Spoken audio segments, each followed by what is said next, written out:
Just a quick note about what's going on in Syria right now.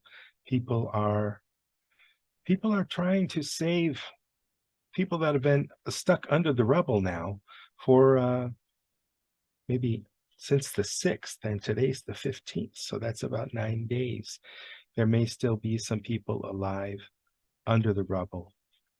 There was an earthquake in both Syria and Turkey, and it happened on the 6th of February, 4:17 a.m. local time.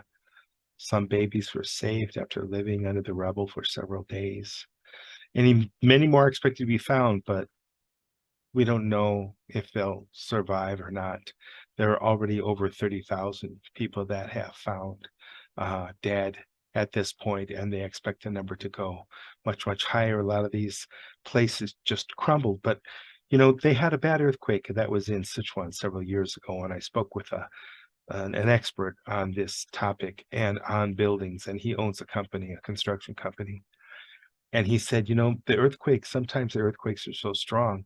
The buildings are built to a certain tolerance, but sometimes the earthquakes are beyond that tolerance and the building's going to crumble. Every building is not designed to handle an infinite size of earthquake. So there are lawsuits and firings that are starting up. People are getting fired and people are going to get there's going to be lawsuits, but at the same time, it's we can't point the finger because we don't know what's going to happen, and people didn't know that this was going to happen. So the people on the front lines are begging for help, as usual, because we're not prepared for things like this.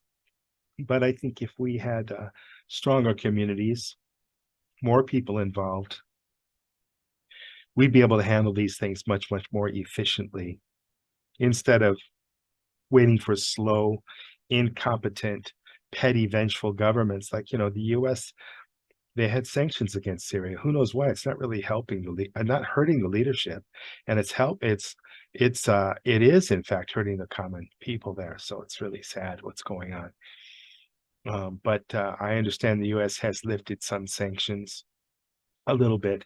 They're being a little bit more humane about it. But overall, the lesson: we need stronger communities. We need stronger planning.